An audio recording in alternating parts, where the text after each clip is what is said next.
monstres, démons, sorcières et sorciers étaient en terre conquise à Spiker ce samedi d'Halloween. Le rendez-vous du frisson et de la peur a, cette année encore, fait le plein et plus encore que les autres années.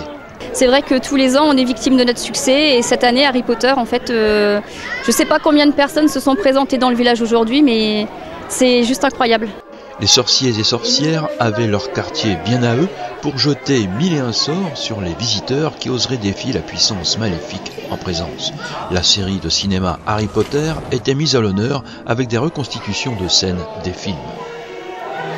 Ça a débuté il y a un peu plus de 20 ans. Dans le village, apparemment, ils faisaient surtout ça sous forme de défilé. Et ça a pris beaucoup d'ampleur. Les gens venaient de plus en plus. Pendant une journée, Spiker est un parc d'attractions éphémères avec son hypercentre de la frousse.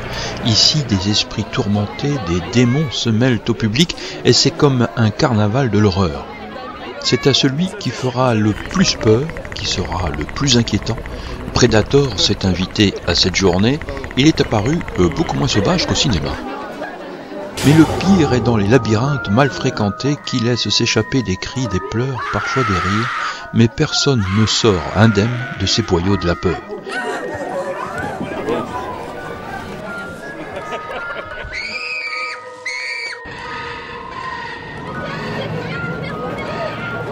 Une quarantaine de bénévoles sont les petites mains de cette journée, mais le travail a commencé il y a plusieurs mois. Déjà au niveau du thème, c'est quelque chose qu'on trouve une année avant, parce qu'après il faut trouver des organisateurs de spectacles. Alors on fonctionne beaucoup avec Unicorn de Coups de Carquebranche. Tous les ans on fait avec des spectacles. Après il nous faut beaucoup de décorations, donc c'est vrai qu'on a beaucoup de travaux manuels à mettre en place.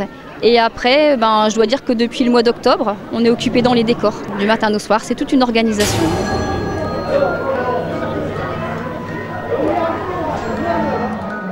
Dans la pénombre de ces labyrinthes, enfants et adultes avancent avec méfiance, la trouille au ventre. Au détour, là où l'ombre est plus dense, un monstre qui semble de bois soudain s'anime. Il se repaît de la peur qu'il a créée. Plus loin, un esprit torturé s'est emparé du jardinier. La tronçonneuse a eu raison de lui. Il est habité par le malin et tente une main dangereuse.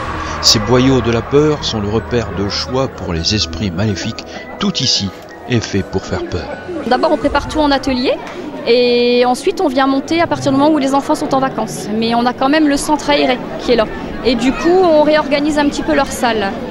Mais après le gros du travail a été fait aussi hier soir, à partir du moment où le centre s'est fermé pour le week-end. La prochaine fois prenez un chapeau à votre taille. Ben oui, désolé, j'ai une grosse tête. Durant l'après-midi, des spectacles sont donnés en salle, bien sûr. Il s'agit encore une fois de se faire peur, mais il y a 3 niveaux selon l'âge, c'est donc ouvert à tous.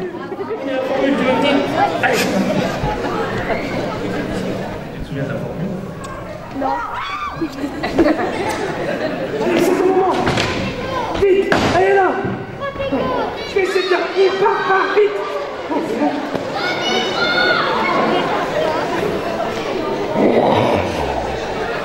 Il faut pas rester, c'est trop dangereux.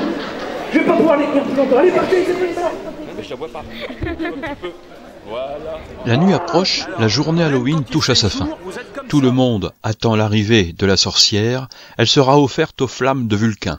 Amenée à son bûcher et sans plus de procès puisqu'elle est coupable, c'est le cracheur de feu qui la fera flamber.